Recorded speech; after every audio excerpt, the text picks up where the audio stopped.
بسم الله السلام عليكم ورحمة الله وبركاته. كم جرتنا بلوان كي نجا قبضو جرتو الحمد لله. أرى اللي فيديو بريدة تكو قبضي سني دي هادي جرا إن اللي رواي رفين سارتي إجتي رفين سكينا بريدة أساسني موفي إجتي كان قبضتني جنان نسيتي واي رفين سايادون نفي جرا رفين سكي يناف ديرتو دي دي كباتي قو سكميها بتاتلو شامبو هو كم فيدا دبتا كم دبتا جتون نفي فورفورين نركسي رفين سكي ينراج إتا هم بقا مال هاقود جتون نفي جرا هاقا قام فيديو اندم نندرتي فيديو كان افهارا يو تاتن سبسكرايب وچو هندگتنا ويتا سبسكرايب وتنمو ملتو نوتيفيكيشن اللي وجنتكو هنرانفتنا akka video haraw gadi dhiisuni dafee simbira gaawaan ta'eef yoo mallattoo notificationii tuyxanii warra as dura naaf gootanii nafaana turtan ammoo galatooma galanni keessan guddaadha. Like illee share illee comment illee gochuu hin irraanfatina. Commentii keessan naaf ka'aa yaadi keessan hedduu tokko na gargaara. amma gama yaada dhufetti dabra inshallah jalqaba irratti rifeensa keenya kana osoo guddisuudhaaf maaltu saata jennee itti yaanne dura waa sadi beekuu qabna. Gosi rifeensa keenyaa kun bakka sadi itti qoodama. Isaanis low porosity, medium fi high jedhani. Akka afaan Oromiffaatti low jechuun qaawwa xiqqaati, medium jechuun jiddu kaleessa, high ammoo guddaadha jechuudha. Jalqaba ka low porosity yoo ka ilaallu ta'e low porosity jechuun buqqeen rifeensa keenyaa kuni ka amma rifeensa irratti biqilu kuni qaawwi isaa xixiqqaa jechuudha. Fakkeenyaaf amma yoo nu dhiqannee jennu rifeensa keenya dhiqannee gadi baanee uffata uffannee jennu inni dafee hin gogu, bishaan achuma keessaa dhimbisaa hin jiidha jechuudha. Bishaan kana dafee sammuu isaa kana keessa gadi hin fudhatu. Lammaffaan mallee waan akka qibaatii faa yookaan dhadhaawuma dibata nu dibannu kanayyuu ishii jedhee gadi hin fudhatu. Amma dibannee guyyaa kana hunda oollee halkan wayita nu rafnu akkuma jiruun tiraas irratti gadi ba'aa waan nu rifeensa keenya irratti dibannu sammuu keenya keessa gadi seenee rifeensa keenyaaf homaa hin godhu jechuudha.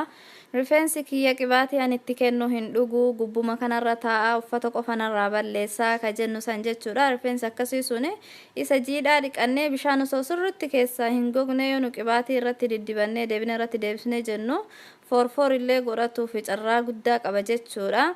Inni lammaffaan ammoo mediumidha. Mediumin ammoo jidduu low porosity isa xiqqaa amma jechaa jirru kanaa fi high porosity jedhaniin qaawwa gurguddaa qabu jidduu lamaan isaa jira. Mediumin rifeensa bareedaadha. Warra mediumii qabuuf maashaallah jedheeni. High porosity ammoo akkuma kareef tan amma low porosity sun qaawwi isaa xixiqqaadha. High porosity kun ammoo qaawwi isaa akka malee gugurdaadha. Qibaatii jedhii wama ta'e waan nu rifeensa keenya irratti dibannee jedhu akka malee dhuga. Yoosuma dhugama fakkeenyaaf yoo dhadhaafaa dibannee jennu yoosuma dhugee rifeensa keenya har'a yoo dibannee jennu galgala irratti wama takka waan dibne iyyuu hin fakkaatu. Gogaadha jechuudha. Rifeensi kiyya akka malee qibaatii dhugaa waa dibeyyuu hin fakkaatu jenna duuba deebine. Rifeensi akkasiisu yoo dhiqnee jennullee yoosuma gogaa waan dhiqabeyyuu hin fakkaatu, bishaan yoosuu keessaa goga jechuudha. Garuu hin bareedullee dafee ciccitallee ciccituu jaallata jechuudha. Kana fakkaataa akkamiin ammoo kiyya kam akka ta'e beeknaa yoo jenne akkatti beeknu sin agarsiisa inshallah.